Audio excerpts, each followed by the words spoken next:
Hello everyone, my name is Chiu-Ki Chan, and today I'm going to tell you that yes, you can draw with your engineering brain. Growing up, I never thought of myself as someone who can draw. I was good at languages and math. And I remember when I was a kid, I was distinctively happy that this world values people who are good at math and instead of people who are good at art, because I was not good at art or sports. So for childhood until pretty much 5 years ago, I wasn't really drawing. I mean, and it's not for a lack of effort. I tried to learn to draw. I bought this book called You Can Learn to Draw in 30 Days. And I think I stopped at lesson 4. Like, it just wasn't working for me. And it was not necessarily because the books are wrong, but it's because I learned differently. And my brain is very analytical. And my breakthrough was that I started treating drawing as an engineering problem, and then doors just start opening. So I want to share my experience with you, and hopefully that will help you to make it less intimidating as well. So let's take a look at how people usually teach drawing. You may have seen this meme of how to draw a horse. So, draw 2 circles, draw the legs, draw the face, draw the hair, and poof, add some details, and you got a horse. And we laugh. And usually we laugh at the punchline. And the punchline is this beautiful, realistic horse that just magically appear. And we laugh because there wasn't really any instruction on how to make it from that cartoon horse to this realistic horse. But to me, there's another problem with this meme, is this side. Yes, it's lining out like all the details of do your circles, do your legs, and yes, you can follow along. But it's a one-time thing, it's a one-shot thing, right? Sure, I can draw this one particular horse, but I'm not actually learning to draw in the sense that if I want to draw a different horse, if I want to draw a cat, if I want to draw a cake, if I want to draw anything else, like it's not transferable. So like it's like learning to code and someone telling you typing things line by line, but it doesn't really correlate with what the final product is. So I think that's part of my frustration as well, is like you'll go through these tutorials and they're like, yay, now you can draw. And I'm like, no, that's not really drawing. I'm just literally doing it step by step. So to tie it to programming, what is programming, right? Like I said, I try to apply my programming skills, my engineering skills to drawing, and that's how I have my major breakthrough. So when I was preparing this talk, I saw this tweet. It says, programming is 10% writing code and 90% picking the easy Jira tickets. And again, you laugh. It's like, well, yes, it is true, but not really. So then someone replied to this tweet and said, programming is 10% picking the easy task and 90% splitting the complex task into easy tasks. And that is engineering, right? It's not like one day, not even like one day you wake up knowing how to program. More like people somehow expect that you're born knowing how to draw almost. It's an innate ability. And we are also not like that when we are doing programming or engineering. You're not just suddenly know how to do it. So breaking it down to smaller tasks and then do each easy task and then build up your project. That's how engineering works. So pick the easy task. What does that mean? So go back to that horse. Which one is the easy task? The realistic horse or the simple cartoon horse? Well, yeah, the simple cartoon horse is the easy one. And that is actually one of my major breakthroughs. Is I didn't really know that I actually don't care about drawing. Drawing is this horse on the right-hand side. It's this realistic rendering of a horse. You know, when you think about kind of the Renaissance masterpiece of the landscaping and things like that. I actually don't care. Like, what I care about is illustrating. I want to have the ability to express my ideas visually. And to be honest, I don't really even know why. I think I see other people do it and I'm just jealous because it's a different way of self-expression. And that's what I want. I want to be able to convert ideas into pictures. And that's not drawing, that's illustration. So that's actually your number one job when you are trying to learn to draw. Is to define your goal. I think somebody else also said that. Like, what are you trying to accomplish? Why do you want to draw or illustrate? So for me, what I want to do is to illustrate concepts, right? So the cartoon horse is a perfect way to do it. That I don't need to have this realistic horse. That's not, really helping me with my goal. So now, okay, I have my goal. I want to be able to illustrate the concept of a horse. How do I do that? Well, how do I do anything in programming when I don't know how to do it? I go to Stack Overflow. And it's a critical skill. Well, the joke is you just copy and paste from Stack Overflow. You're not really programming, but there's a skill to it. You don't just copy from Stack Overflow. Oh, this slide is broken. So I actually had a subtitle that says copying and pasting from Stack Overflow after figuring out what keyword to type in. Copy and pasting make it sound like that you are not doing the work, but actually there's a lot of work that go in to select the thing to copy, to extract the bit that is relevant to your goal, and to incorporate that into your project. So don't discount that. We all learn by copying, and that's fine. And we accept that when we are coding. We accept that copying is a part of the learning process. But for some reason, when we do art, that's not allowed for some reason. We just sit there, we take our pen, we look at our piece of paper, and we just want to be able to come up with a horse from our head. And then we cannot do it. And then we're like, well, I cannot draw. That's not how we learn anything.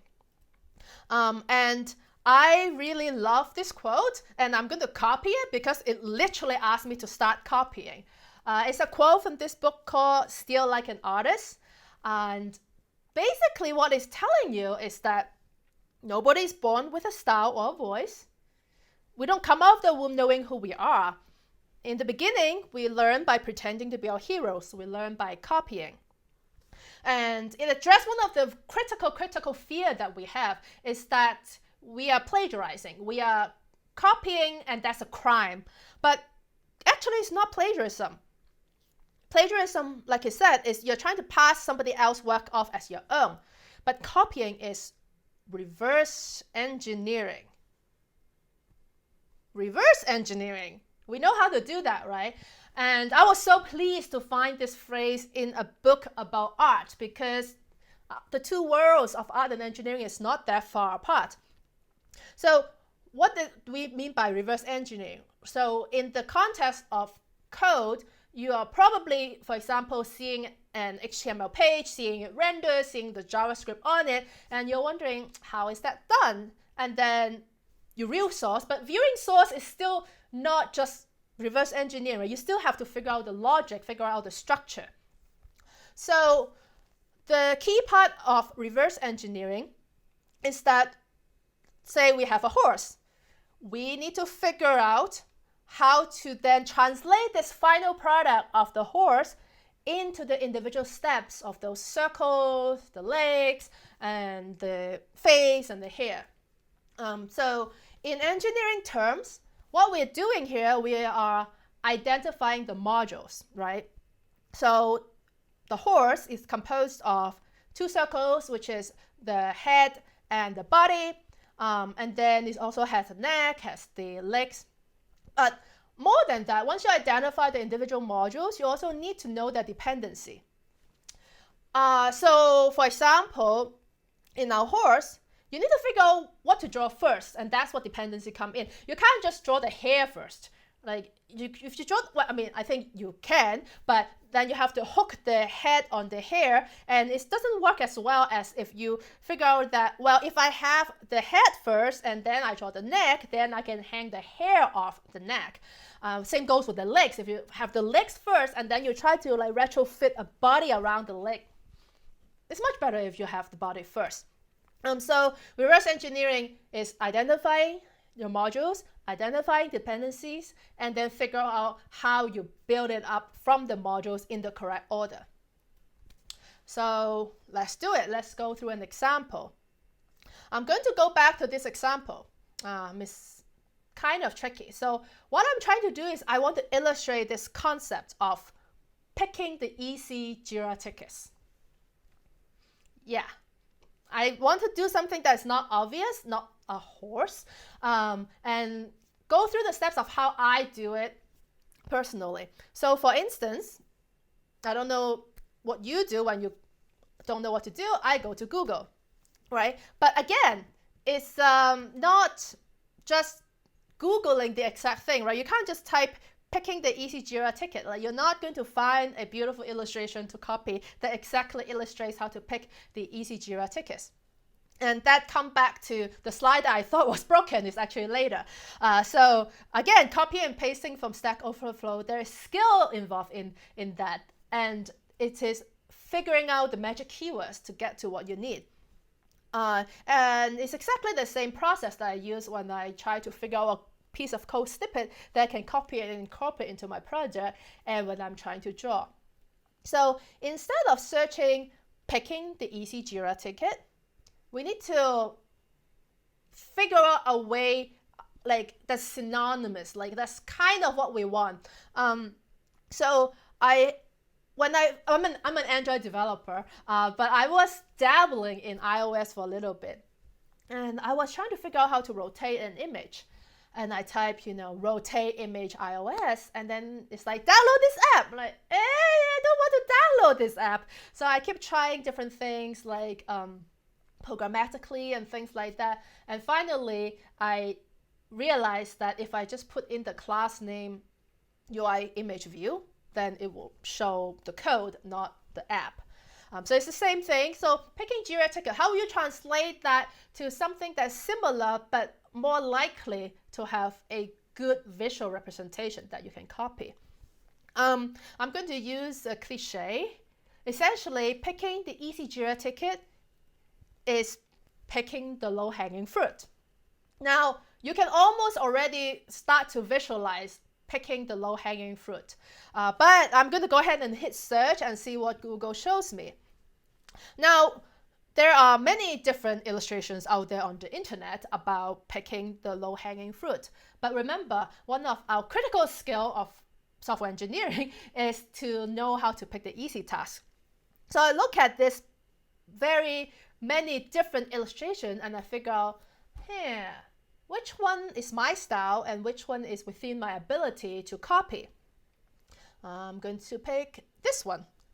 It's a more stylistic drawing, simpler lines, fewer elements. So I think I can manage this. So now we have a target. What we need to do is reverse engineering, right? And remember the two things about reverse engineering. We have our modules and our dependencies.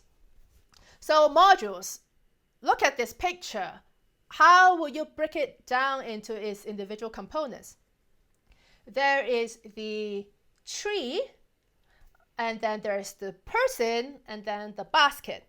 Well, first of all, I'm going to pick the easy task. And I am going to pick the low-hanging fruit, but I don't necessarily need a basket. So I'm probably not going to draw the basket. And I don't really even need the person. I just need to somehow show that I want the lowest fruit, and that's it. So I already take something and I simplify even more. And you have probably done that with code samples, tutorials that you've seen, right? Like you try to find the thing that you need and then you just kind of hone in on the bit that you really, really need. So, okay, no person, no basket, just a tree. Now, what are the modules inside this tree? I have the tree and the fruits. And then I have within the tree, I have the trunk and then kind of the canopy and the leaves. Okay, so there's 3 components, the canopy, the trunk, and the fruits. Which order? What are the dependencies? The fruit probably go last. And then the canopy and the trunk, I think it can go either way. I tend to draw the bigger thing first, just so that I can figure out how much space it takes. So I'm going to pick the canopy first. So I'm going to just draw this very rough cloud-shaped thing to represent the canopy. And I'm going to add the trunk. That's just 2 lines. Once I've done that, then I can hang the fruits on it. So I want a low-hanging fruit. So I'm going to add this little blob and then with a little stem so that it hang off the tree. And if you compare my blob to the original picture, it's already different. So that's why plagiarism is not really a big issue, because you're not perfect. I'm sorry, but you are not going to be able to perfectly copy whatever you find. It's going to be in your style, so don't worry too much about that. So now I have a tree, I have a low-hanging fruit, but to focus on the fruit, I want to contrast it with some other fruits. So I'm going to add some other fruits on the tree. And then finally, I want to highlight that the low-hanging fruit is the one that I want. So I'm going to color that. And that's it. That's going to be my illustration for picking the easy Jira tickets. And if I put it in a slide next to the words picking the easy Jira tickets, and then I verbalize and I said it's like picking the lowest hanging fruit, like it will be a very effective illustration. And the process of starting from a tweet, having the words, and then working out how am I going to illustrate that, and then looking for references online, and then picking the one that I want to copy, and then reverse engineer how to do it. This whole process is super similar, to be honest, to adding a new feature to your app, adding a new feature to your website, right? Like you break it down into smaller tasks, and then you attack it one by one. So here is your drawing/engineering toolbox. First thing first, you want to define your goal, and then pick something simple. And it's not cheating. Like, don't feel bad about like, well, I'm just going to avoid the hard problem. Because remember your goal. If your goal is to illustrate a concept, as long as it's an effective illustration, who cares if it's simple or not? And then copy. Do not feel bad about copying. It's not a crime. That's how you learn. And it's not like a mind-numbing thing of just blindly copying. You're reverse engineering. You're actively working to make sure that you can decompose it, figure out its structure, and then be able to reproduce it. And then, of course, use your engineering skills, think out what are the modules, what are the dependency, and then copy it out. And that's all I got for you. So thank you very much. I'm going to go back one slide. I think this slide is more interesting than my thank you slide. So I think I probably have some time for questions. If anyone has questions, I have not looked at the Discord at all.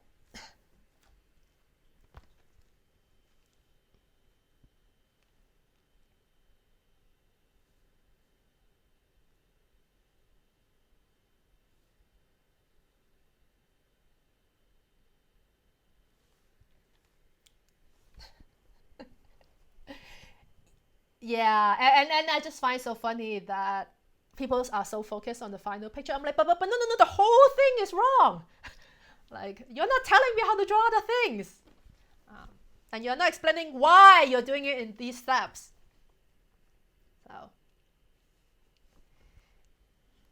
So, okay.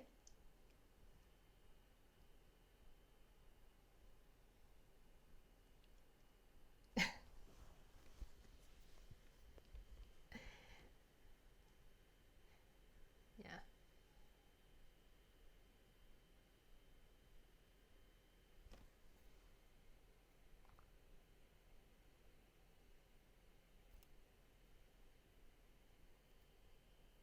Yeah.